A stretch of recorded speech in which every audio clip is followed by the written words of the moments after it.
which seems pretty obvious. The answer to that should be yes, right? So I don't know.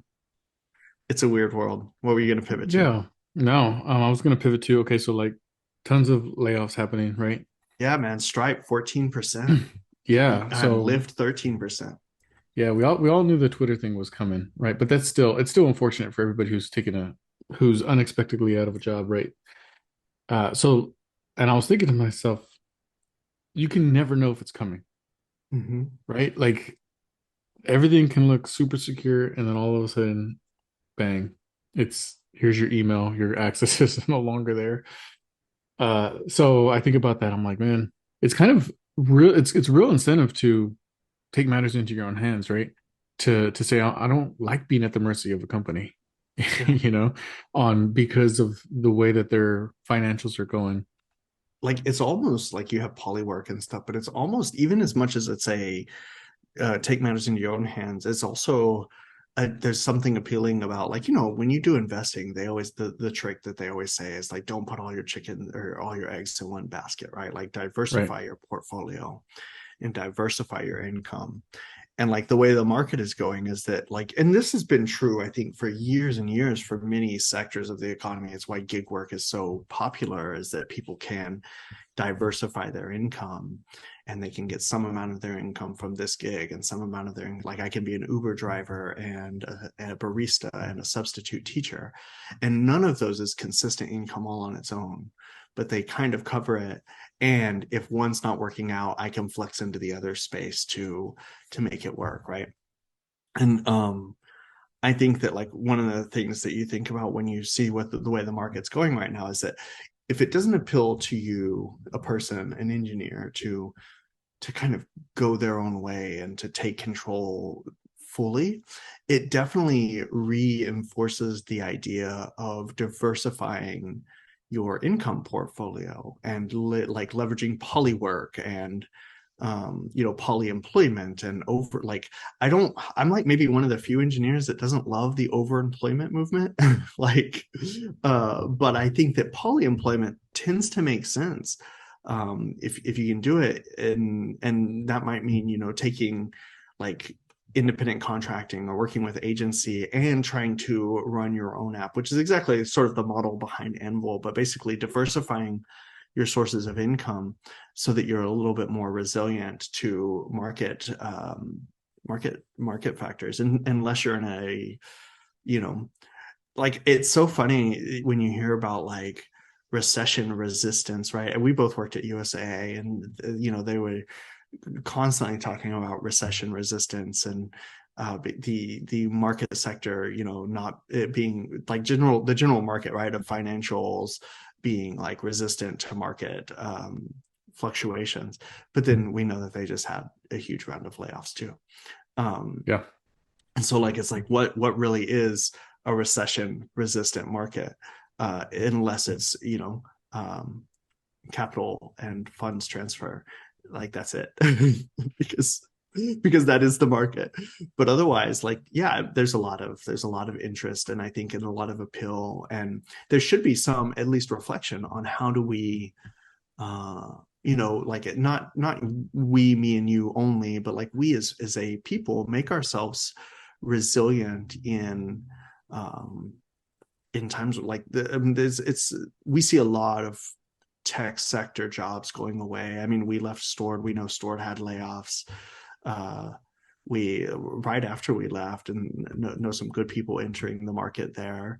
Um, I mean, and just as the market forces, quote unquote, market forces have changed.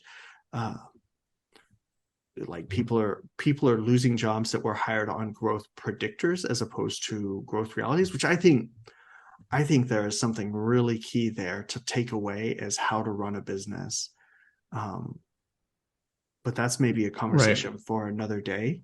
But what I do know is that good people that had a job no longer have a job because their employer wasn't as resilient as they promoted themselves to be. And I think that should promote a healthy level of skepticism when we're told that like we're in growth mode, we're resilient to change. And it also really challenges like when I read like startups and like we're in hyper growth mode, because Yep. the way that I read that is we're outspending our income. Um, Yeah, we're basically just running on venture capital money. right. And if that venture capital money goes away, all the things that it was funding have to go away as well. Yeah, exactly.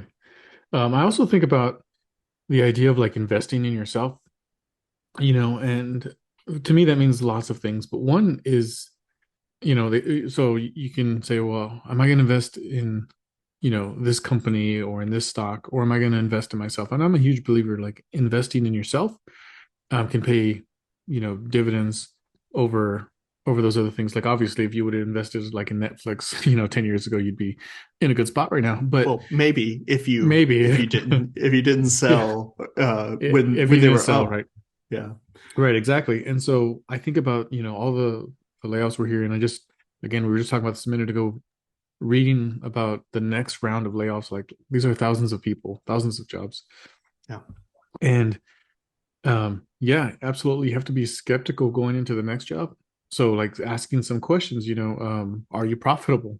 It sounds, it's different. So I don't know if this goes into the conversation for today or not, but I started asking questions related to that when I started doing interviews, like in the last year. I started asking more business minded questions. Are you profitable? Why are you hiring? What is the expected growth? How much are you trying to grow the headcount in the next, year or the next couple quarters? I started to ask questions more that helped me to gain an understanding of where they were as a business, as opposed to, oh, what does this team do that I'm about to join? Because in this market, in this like ecosystem, you have to think about those things. If you're okay with going to a company for like 3 months and you're ready to move on to the next thing, then who cares? But if you're looking for something pretty stable, you have to ask those questions today. You have Yeah. to do your research. You have to look at their, if the company's publicly traded, right, then they're accountable to their shareholders. So you have to look at those things. You have to look at how they're spending their money. Even though it's not directly your money, you're a part of this organization, or you're going to be, and so you have to care about how Yeah. they're spending their money.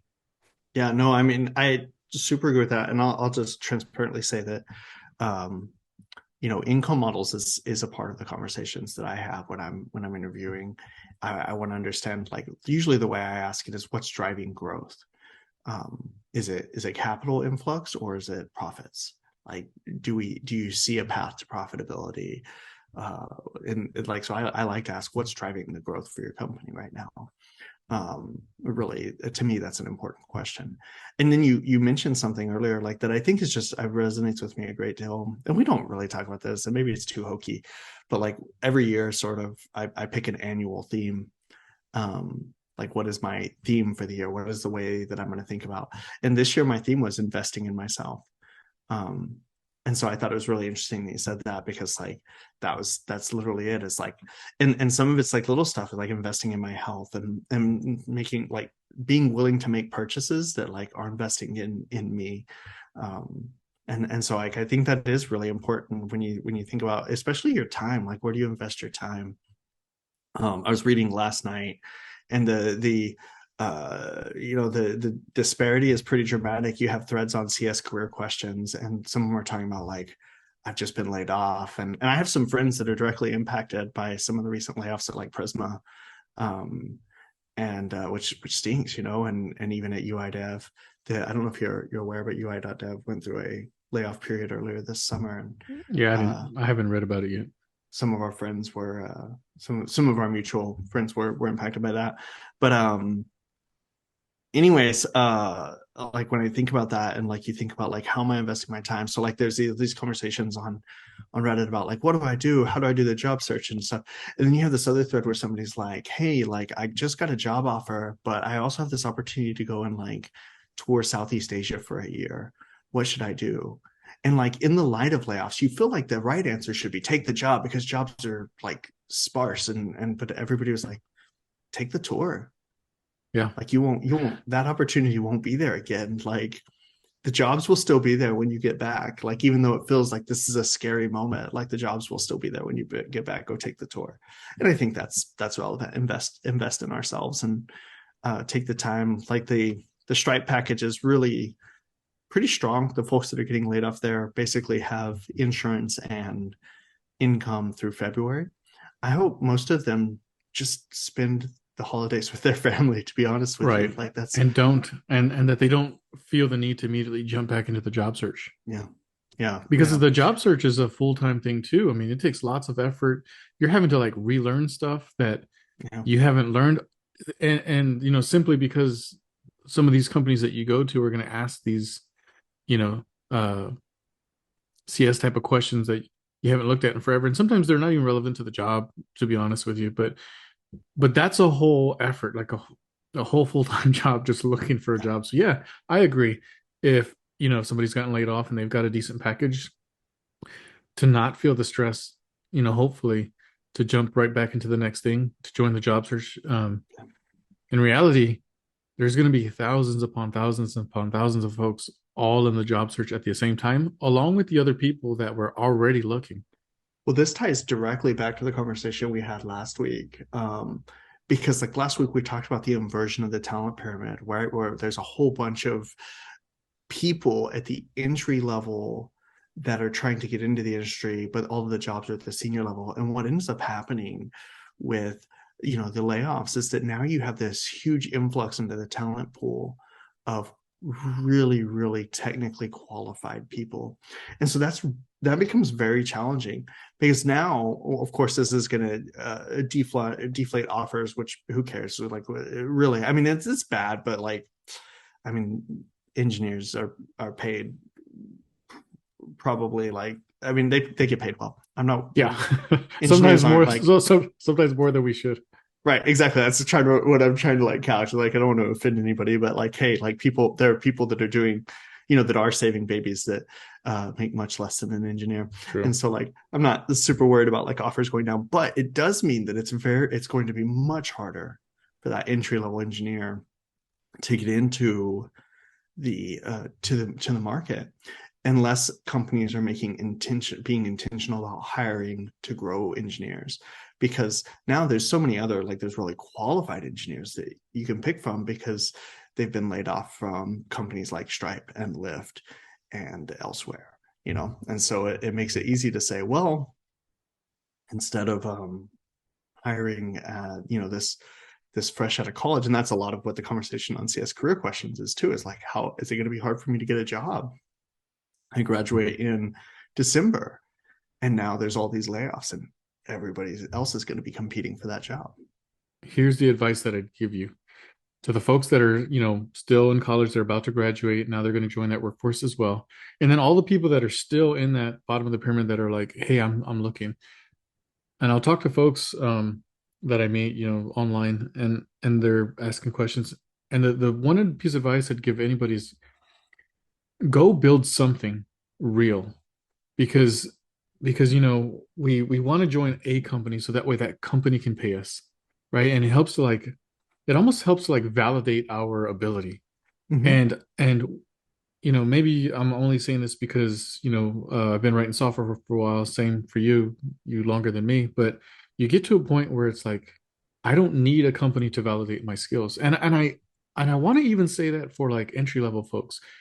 Yes, you're going to learn from more experienced engineers. Yes, you're going to learn from structure. Absolutely 100%. But if you can't get in the door, then don't waste your time. And I say that lightly, uh, or hesitantly. Go build something, right? Go build the thing that solves your problem. And worst case scenario, it turns into a company, right? Yeah. Even if there's 0, 1 users, right, and you scale it over time, or worst case scenario, nobody uses the thing, but now you have this experience that you can put on your resume. But ultimately, that's what I would do if I Well, was this in one of these person's shoes. Is I'd go build the thing that solves my problem, turn it into a business, and ultimately try to basically validate my own skills in my own way. Well, and this goes all the way back to, something we talked about. This is the felt startups, build felt startups, not projects, right? Like, because and it leans into that whole idea of like diversifying your income portfolio, because there's nothing that stops you. You build this thing while you're job hunting, and maybe you get 10 users or whatever, and they're paying users, and you can maintain it, and that doesn't stop you from getting a job, but it also doesn't stop you from like building it even more. I mean, and I'll just tell the story of To Do app, or Everyday app, which, I'm a friend of the founder of Everyday app, and we started at the same time. It's so funny. Everyday app was built at the same time that I started building Propeller. And so this is really one of those ones that got away kind of stories, right? Because like it's a great story of what Propeller could have been if I had not built it as a personal project, but had really focused on building it as a business. Because Everyday app built it literally right alongside Propeller. We both had slightly different versions of personal like task management, and we built these two apps, and we talked together a lot about them because they're very similar. And really transparently, just full candor, I have an account on Everyday app, so like I like this app that he's built, and he's a friend of mine, really smart guy. Anyways, he built it, and it was a side project, but he was hustling it, and now pays all his bills. That's it. And it's a habit tracking app. And I don't say that to diminish it, but to say that like small ideas are worth lots. Small ideas are worth, well, the execution on small Yep. ideas are worth lots. And so Yeah, like that's just it right imagine, there. yeah, the execution on small ideas, because the idea itself is worth nothing. Like I have, a billion ideas floating around in my head. They're not worth anything, but the execution on them is worth a ton.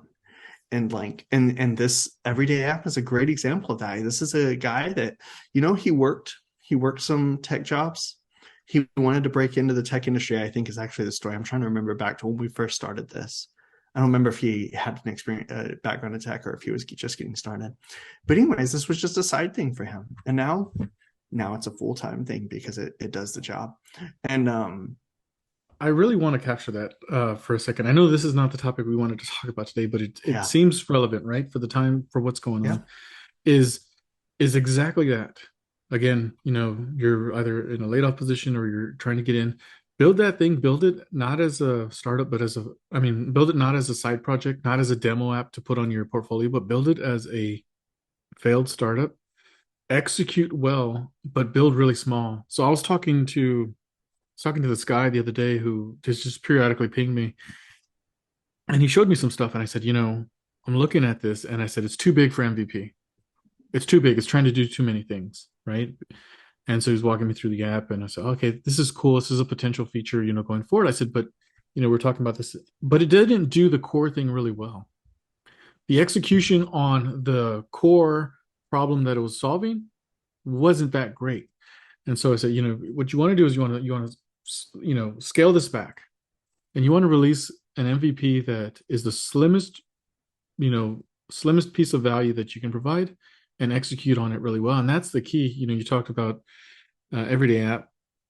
It's a, I absolutely agree that it doesn't matter if it's a habit tracker.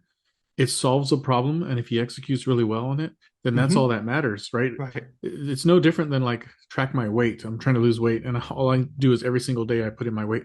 I don't care if that's all it does, but it does it amazingly well. right. People are gonna, uh, they're gonna want to pay for it, right? They see the value in it, and so they're gonna exchange money for it. Yeah.